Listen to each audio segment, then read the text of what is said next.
Vamos a dar comienzo al segundo video que corresponde al seminario 9 de Fisiología de la Sangre de la Unidad Académica número 1 de Fisiología Física de la Universidad de Buenos Aires.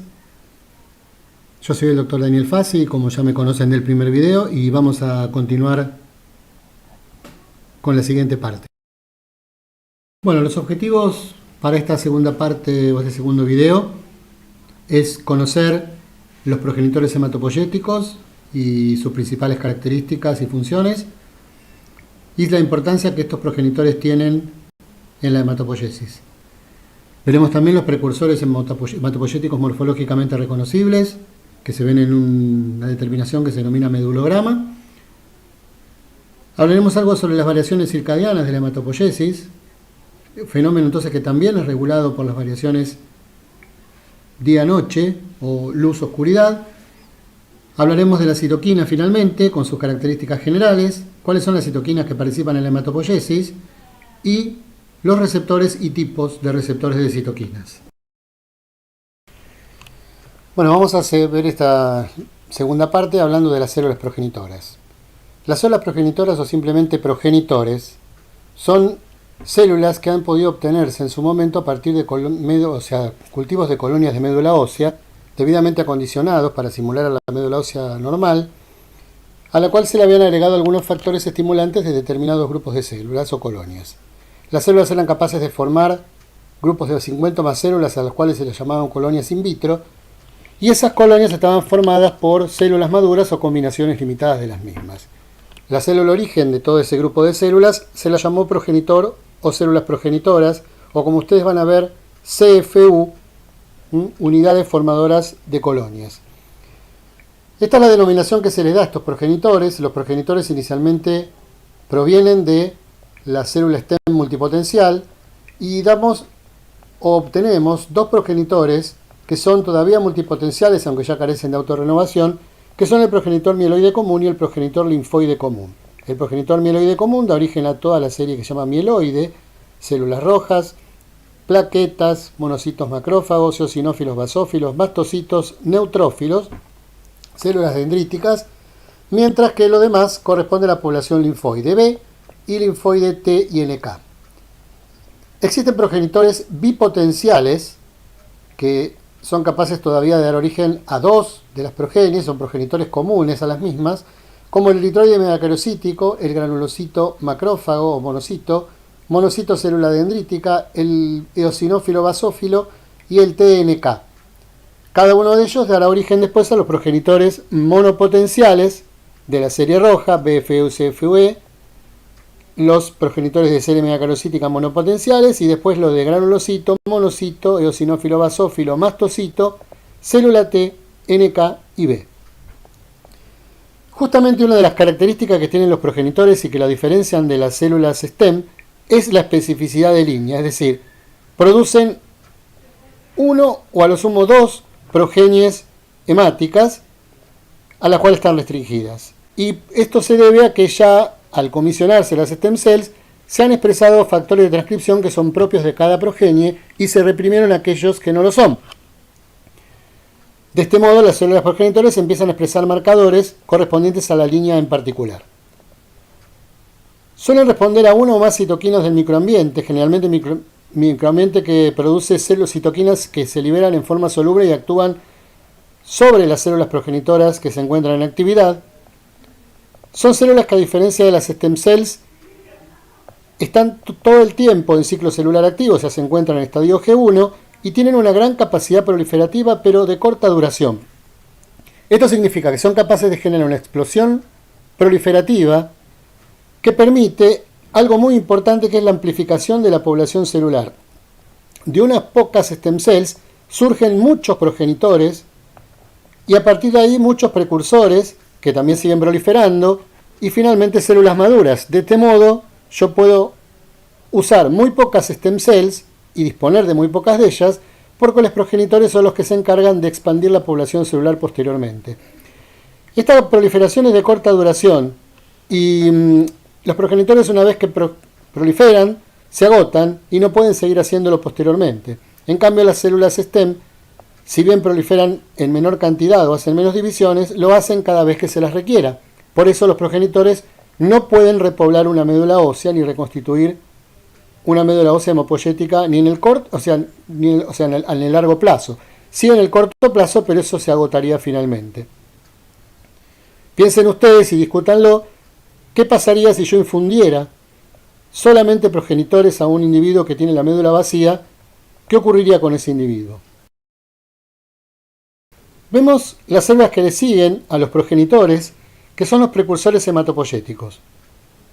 Los progenitores hematopoyéticos son las más abundantes en la médula ósea y son identificables, como vemos, por criterios estrictamente morfológicos. Estas células proliferan y maduran en varios estadios hasta las células maduras circulantes. Vemos en este gráfico, en esta foto, en realidad, en microfotografía, células pertenecientes a la serie roja en distintos estadios de maduración. Vemos, por ejemplo, un proeritroblasto, un eritroblasto basófilo, ¿sí?, entre otros. Y formas más maduras, como por ejemplo los policromatófilos que se encuentran acá o eritroblastos ortocromáticos. Debajo vemos algo perteneciente a la serie granulocítica con los diferentes estadios. Tenemos el mieloblasto, esto es un mielocito, y así podemos ver diferentes células en diferentes estadios de maduración. Acá vemos los megacariocitos, ya hechos con otra tinción, en donde observamos algunos megacariocitos más inmaduros, como estos megacarioblastos, o algunos más maduros, como estos que ven acá, multilobulados y de otra coloración más acidófila. Estos precursores son simplemente precursores que van a dar origen a las células circulantes. Los precursores pueden proliferar y madurar. No todos los precursores proliferan. Algunos proliferan y maduran a la vez, otros solo maduran. Y eso es algo que va a verse en cada una de las poiesis. Nos vamos a referir ahora a las variaciones circadianas que sufre la hematopoiesis, como cualquier otro sistema que es regulado. Básicamente lo que muestra la figura es qué ocurre con la hematopoiesis cuando hay luz solar o cuando hay luz. En este caso se puso una hora que fue a las 11 de la mañana. ¿Y qué ocurre durante la noche a las 11 de la noche? Lo que vemos del lado de la luz es que existe una gran cantidad de células stem hematopoyéticas que se diferencian y se comisionan hacia los progenitores mieloides y linfoides comunes y hacia las células sanguíneas circulantes, sobre todo leucocitos, que son los que más sufren este ritmo circadiano. Con lo cual hay un gran egreso desde los sinusoides medulares hacia la sangre y una mayor cantidad de células durante el día. Y eso es debido a esta mayor actividad de estos progenitores, estas stem cells, durante esa etapa del día, que sería en este caso cuando hay luz solar. De alguna forma eso permite la represión de células de la sangre.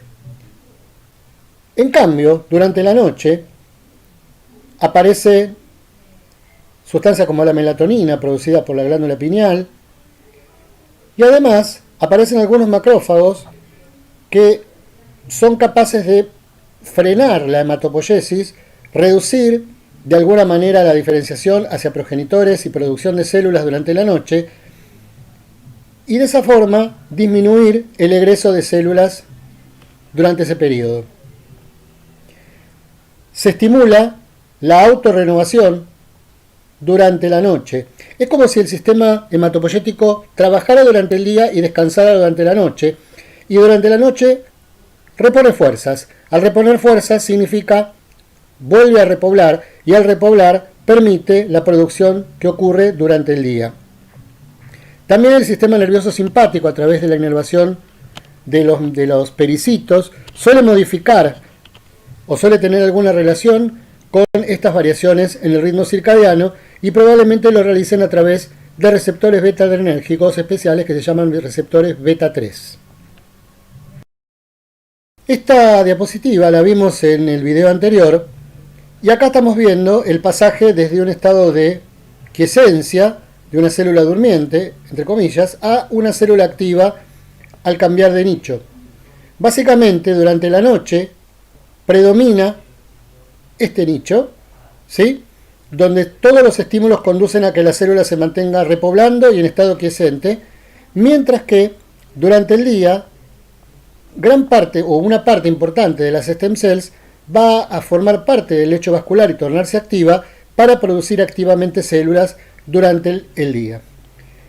Esto durante la noche. Ven acá la fibra simpática que induce algunas modificaciones, y acá vemos tiene que ver con el ritmo circadiano, y la fibra simpática también puede modificar durante el día ese ritmo circadiano. Citoquinas. Como su nombre lo indica, las citoquinas son sustancias químicas producidas por células que pueden ser expresadas en la membrana o liberadas al medio. Las citoquinas tienen una serie de propiedades comunes que son las siguientes. Son glucoproteínas de bajo peso molecular que son liberadas al medio o expresadas en la membrana, generalmente en bajas concentraciones. Actúan por la unión con receptores de membrana que les son específicos para cada una de ellas, induciendo señales de transducción, y van a lograr una respuesta sobre la célula blanco. Respuesta que va a estar determinada por el estadio de diferenciación de la célula. No es lo mismo el efecto sobre una célula más inmadura que una célula más madura, por ejemplo en el caso de la serie blanca o serie eritroide. Son capaces de actuar sobre una o varias líneas celulares, y cuando actúan en conjunto pueden actuar de manera sinérgica o antagónica, o lo mismo inhibitoria. La sinergia estimulante implica que la sumatoria de los efectos individuales de cada una de las citoquinas es mayor a 2, es 3 o 4. Esto significa que las señales de transducción no interfieren entre ellas dentro de la célula y potencian el efecto de cada una. En cambio, cuando las señales de transducción se interfieren entre sí, probablemente el efecto logrado por esas dos citoquinas sea menor al individual de cada una de ellas, es decir, sea 1 o 0. 1 más 1 igual 1 o 0. Son capaces también de inducir la producción de otras citoquinas por las células. Cuando consideramos la forma de acción, tenemos estas 4 formas. La forma de acción parácrina y autócrina son más propias del microambiente medular. ¿A qué nos referimos con parácrina? La citoquina se produce, se libera al medio, actúa sobre las células contiguas o más cercanas y finalmente es degradada. Cuando hablamos de autócrina, la célula productora de la citoquina tiene el receptor para esa citoquina que produce y por ende puede autoestimularse. Cuando hablamos de endócrina y yuxtacrina nos referimos a lo siguiente. Endócrina significa que la citoquina producida tiene la complejidad y la estabilidad estructural suficiente como para poder pasar al torrente sanguíneo y llegar a sitios lejanos donde va a actuar. Un ejemplo de esto es la eritropoyetina, que es producida por los riñones y que tiene su sitio de acción en la médula ósea predominantemente, pero también en otros sitios, como verán en el otro seminario. La trombopoyetina producida por el hígado también actúa en la médula ósea para la producción de plaquetas. Un párrafo aparte merece la yuxtacrina, en donde implica que hay una concentración sobre una determinada zona del microambiente, sobre una célula, de muchas moléculas de una misma citoquina, generan una alta densidad de expresión en membrana. Eso de alguna manera hace que células cercanas puedan tomar contacto con esa mayor densidad y estimularse o inhibirse dependiendo de la acción que la citoquina tenga. Vamos a ver cuáles son las citoquinas que participan en la hematopoiesis. Es una lista muy larga, pero vamos a ver algunas de ellas en particular. Algunas son citoquinas multilínea, inespecíficas, otras son específicas de algún linaje en particular. Y vamos a ver que, por ejemplo, están las interleuquinas. Las interleuquinas 1 y 6 son citoquinas que pueden actuar sobre distintos linajes celulares. La interleuquina 6 es particularmente importante en la megacariocytopoiesis, al igual que la interleuquina 11. La interleuquina 3 es una de las interleuquinas que se llama multilínea, que actúa sobre todo sobre stem cells y progenitores más inmaduros, pero también es el factor de crecimiento de un progenitor eritroide que veremos en el próximo seminario, que se llama unidad formadora de bursts eritroides, que es el precursor inmediato a la unidad formadora de colonias eritroides. La interleuquina 5 es la citoquina que permite la sobrevida de la serie eosinófila. 7 y 9 tiene que ver con los basófilos, por ejemplo, y los mastocitos. El stem cell factor es producido por las células del microambiente medular y es la citoquina que tiene fundamentalmente expresión de membrana y que actúa mejor como citoquina de membrana que como citoquina en fase soluble. El stem cell factor es un factor de anidación, es uno de los factores que interviene en la unión de las células de stem al nicho endostal y también al nicho vascular. Este stem cell factor tiene un receptor que dijimos era el c-KIT, que está presente en las células blanco.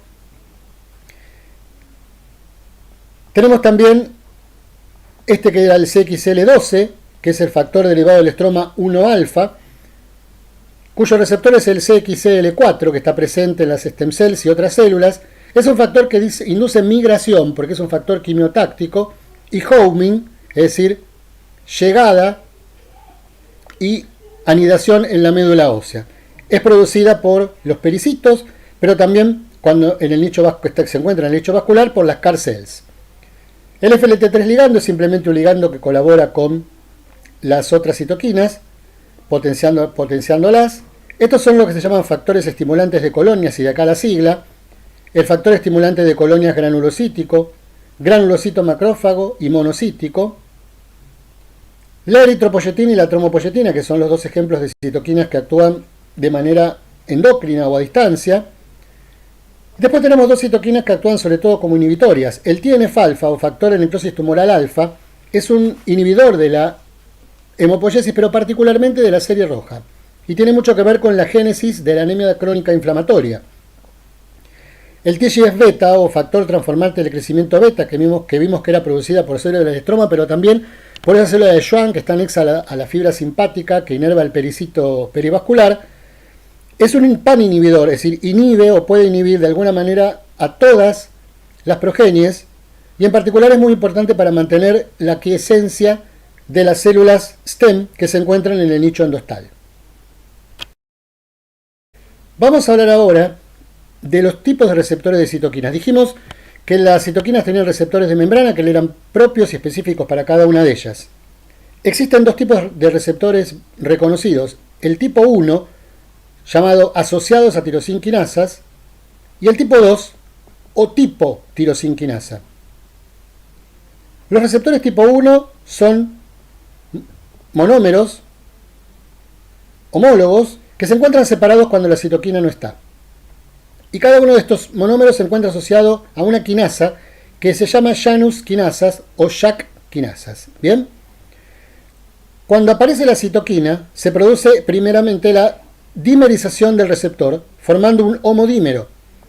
Este homodímero, con sus Janus quinasas respectivas, es fosforilado por acción de estas quinasas. A su vez, las quinasas sufren autofosforilación, y después la fosforilación se traslada a otra serie de moléculas de transducción, cuyo estadio final es de los más importantes, estos que se llaman STAT, que son los que van a llevar la señal al núcleo para inducir la respuesta celular. Un ejemplo de este tipo de receptores es el de la eritropoyetina y el de la trombopoyetina. Por el contrario, los receptores tipo 2 o tipo tirosinquinasa comparten una propiedad que tienen los anteriores, y es el hecho de que son homodímeros, pero que no tienen una tirosinquinasa asociada, sino que la tirosinquinasa forma parte de la estructura del receptor con un dominio intracelular. Cuando se produce la llegada de las citoquinas, se produce, como los tipo 1, la dimerización del receptor, y comienza un fenómeno de autofosforilación del receptor a través de este dominio tirosinquinasa. Finalmente sigue la cadena de fosforilaciones de todas las moléculas que intervienen en la transducción de la señal, hasta que finalmente llegamos al núcleo para la respuesta celular. Ejemplos de este tipo de receptores son el CFMS, que es el receptor para el factor estimulante de colonias monocito, o sea, el MCSF, el c-KIT, que es el receptor del stem cell factor, y el FLT3, que es el receptor del ligando de FLT3, que no tiene nombre. Bueno, con esto terminamos el segundo video. Espero que se haya podido comprender. Vamos a dejar acá y bueno, nos vemos en el próximo. Chao.